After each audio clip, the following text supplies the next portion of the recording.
Herzlich willkommen zu unserem neuen Video aus Spanien. Diese Woche nehmen wir euch mit auf eine Stippvisite nach Tarragona. Wir zeigen euch das mittelalterliche Dorf Morella. Und wir wandern mit euch durch das wunderschöne Hinterland von Valencia. All das gibt's nach dem Intro. Bleibt dran!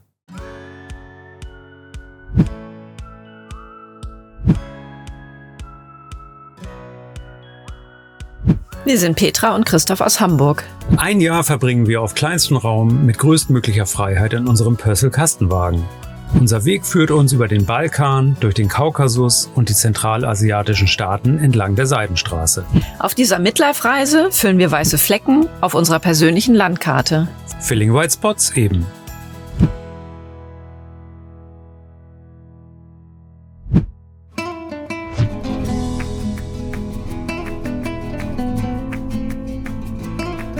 Nach einer Nacht im Hafengebiet von Barcelona machen wir uns auf den Weg nach Tarragona. Die Stadt scheint bereits in den Winterschlaf verfallen zu sein. Vielleicht ist aber auch nur die Siesta der Grund dafür, dass auf dem Plaza de la Font das Leben eher beschaulich abläuft.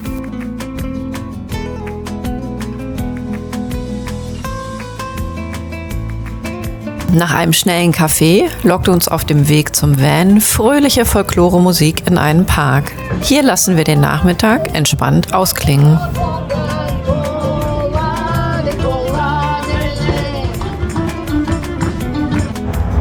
Wir sind für 2 Tage in Tarragona und waren hier auf der Suche nach Wasser. Ein guter Tipp ist immer beim örtlichen Friedhof zu schauen. Da gibt es meistens Wasser, so auch hier. Bei der Gelegenheit haben wir dann einen Parkplatz entdeckt und haben hier, wie gesagt, 2 Tage zugebracht, hatten den Platz quasi für uns alleine, was wir nicht bedacht hatten. Es war Samstag und Sonntag und seit heute Morgen um 7:30 füllt sich das Ganze hier. Alle Menschen, die hier in der Altstadt arbeiten, scheinen hier zu parken. Für uns Grund genug, uns langsam auf den Weg zu machen. Ein kleiner Tipp noch von uns. Wir haben uns mittlerweile angewöhnt, immer da zu duschen, wo wir auch Wasser bekommen. Das hat den riesen Vorteil, dass man ausgiebig duschen kann und anschließend gleich den Wassertank wieder füllen kann.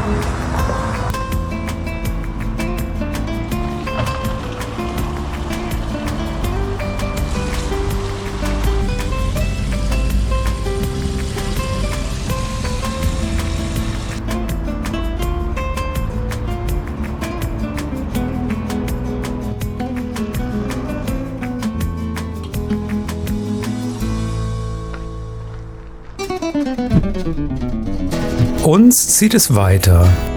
Auf dem Weg in Richtung Valencia biegen wir ab ins Hinterland. Frühmorgens ist es auch hier noch recht frisch bei Temperaturen um den Gefrierpunkt. Aber auf die Sonne ist Verlass und so verziehen sich die Nebelfelder recht schnell.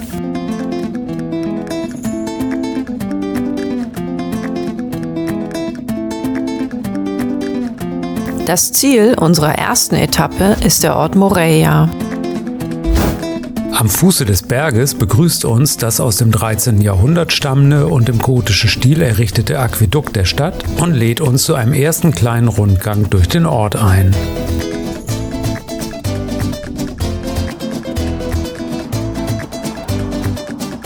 Diese mittelalterliche Bergstadt ist angeblich die schönste Spaniens. Das wollen wir mit eigenen Augen sehen und überprüfen. Der erste Blick auf die auf ca. 1000 Meter liegende Burgruine ist auf jeden Fall schon einmal sehr beeindruckend.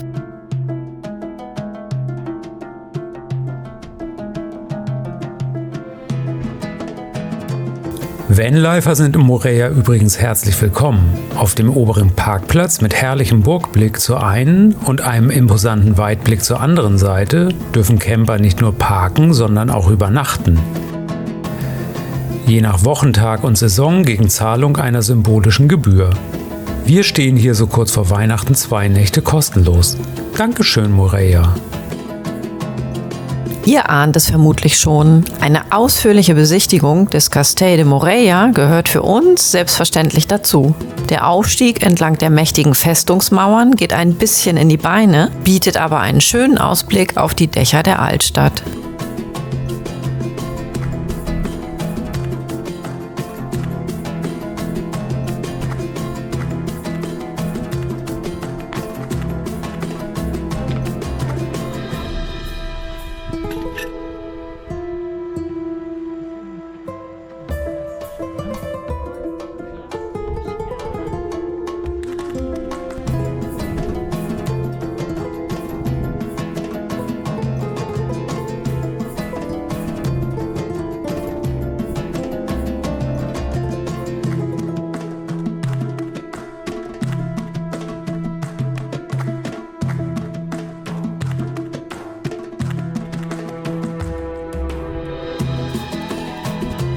Die Befestigungsanlagen auf dem steilen Berg waren quasi uneinnehmbar.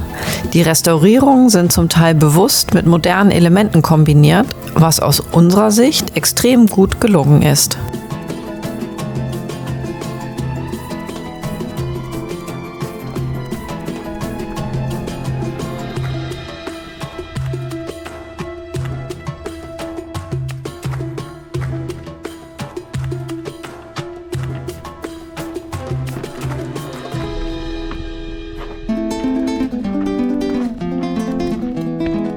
Nach der Besichtigung freuen wir uns auf ein schönes Stück Kuchen und ein Kaffee.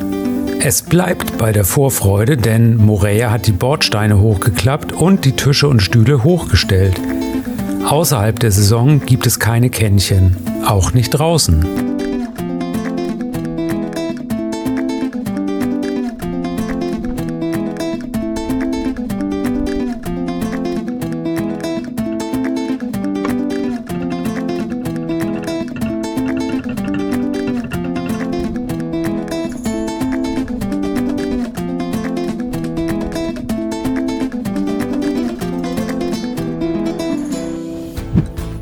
Die gesamte Region ist übrigens ein traumhaftes Trainingsrevier für Radfahrer, egal ob Mountainbike oder Rennrad. Wir treffen etliche bunt gekleidete Pedalisten. Nächster Stopp für eine Nacht, die Stadt La Valle de Uixó. Auch hier hat die Gemeinde nichts gegen Karawanisten. Am Ortsrand dürfen wir kostenlos parken mit Frischwasseranschluss und Grauwasserabfluss.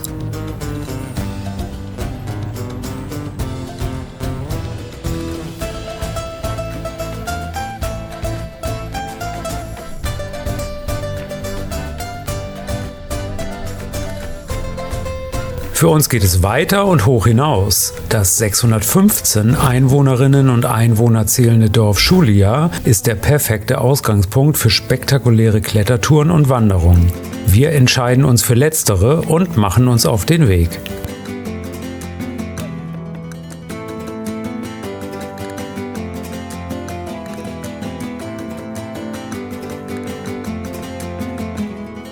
Bei leichtem Regen und Temperaturen um 10 Grad marschieren wir voller Elan los.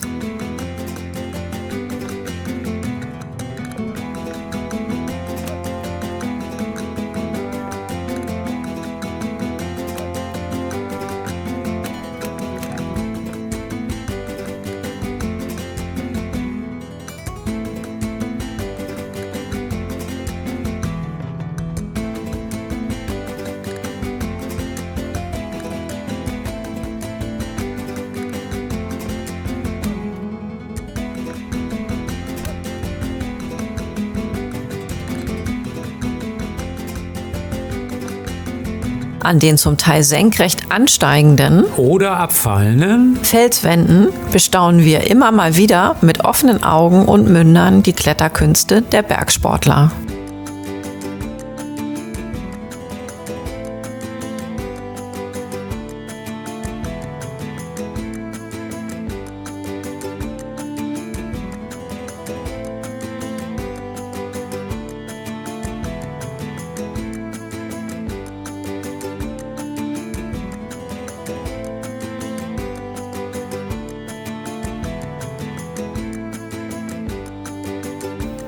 Um von Tarragona nach Valencia zu kommen, gibt es zwei Möglichkeiten. Entweder man wählt die Küstenstraße, was sicherlich die meisten machen. Wir aber haben uns fürs Hinterland entschieden. Nachdem wir von diesem wunderschönen Ort Xulia hinter uns gelesen hatten und dass man hier schön wandern gehen kann, haben wir uns gedacht, wir schauen uns den Ort mal an und ja, sind jetzt auf einer 4-stündigen Wanderung unterwegs und genießen diese wunderbare Natur und diese tollen Felsformationen. Ja, es ist ein Traumgebiet, auch für Kletterer. Wir haben hier an verschiedenen Spots kleine Figuren in den Felswänden gesehen, was echt total spannend ist. Als wir auf unserem Parkplatz angekommen waren, standen da auch schon ein Belgier, ein Engländer und ich glaube, stehen noch 2 spanische Autos da. Ja, am Ende des Dorfes gibt es so einen kleinen Parkplatz, der sieht ganz gemütlich aus. Vielleicht bleiben wir heute Nacht da.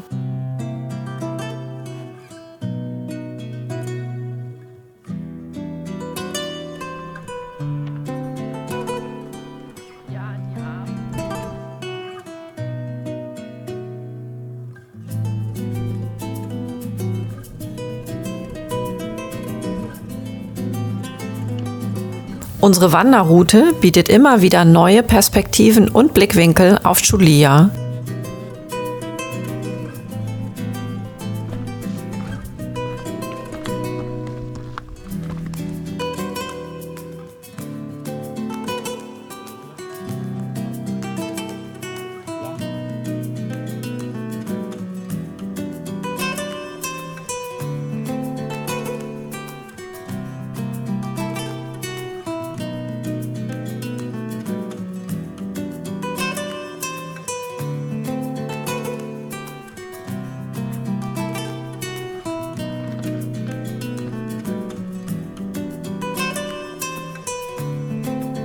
Was wir auf der mit Komoot erstellten Tour jedoch bemerken, ist, dass die Länge gar nichts aussagt, wenn man die Höhenmeter nicht berücksichtigt.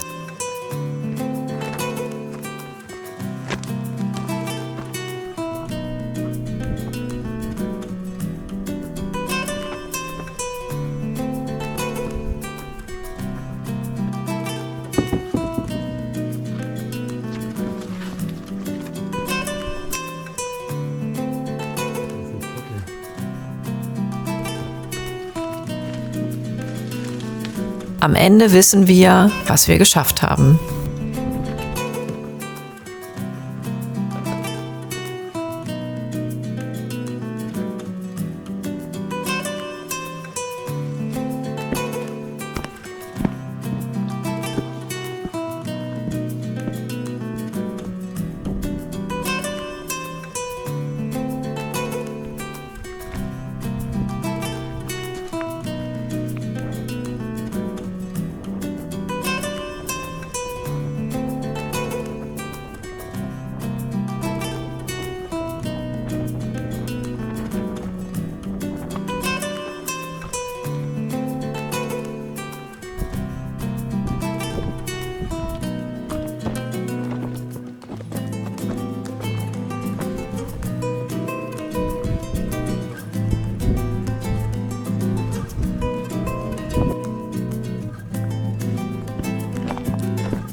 So, wir sind jetzt zurück von unserer Wanderung und bis Kilometer 6 würde ich sagen, war es super, super cool. Totale Euphorie. Kilometer 6 war diese Höhle. Schwer ist eine interessante Bezeichnung für die Route. Wir sind ganz schön geklettert, sowohl hoch als auch runter. Aber ja, der Weg ist gut markiert, konnte man ganz gut finden, fand ich. Ja. Die eine oder andere Kette war auch da, sodass wir uns hochziehen konnten oder festhalten konnten. Ja. Also insofern, und wenn man es hinter sich hat, ist es ja sowieso alles wieder gut. Genau, wir springen jetzt unter die Dusche und dann haben wir da hinten noch eine Bar entdeckt und da werden wir jetzt, glaube ich, eine Paella con Verduras essen. Genau.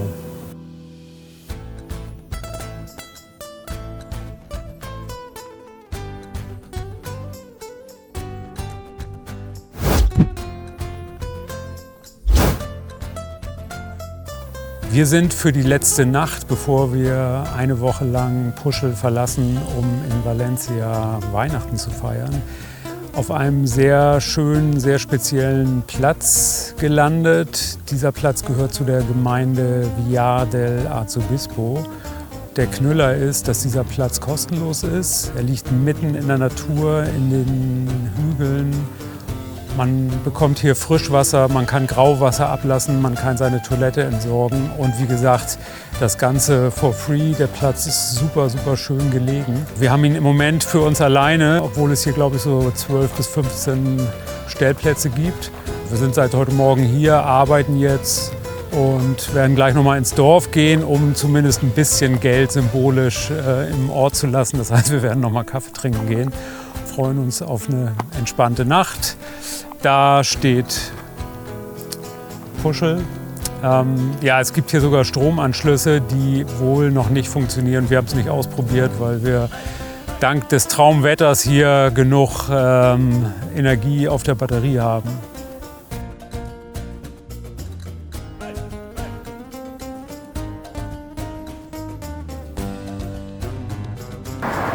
Das war unsere Woche in Spanien. Zu Weihnachten haben wir uns für alle Nicht-Abonnentinnen und Nicht-Abonnenten etwas Besonderes einfallen lassen. Eine Woche lang könnt ihr unseren Kanal kostenlos abonnieren. Wir wünschen euch schöne Feiertage und wir sehen uns nächstes Wochenende wieder. Bis dahin. Tschüss. Tschüss.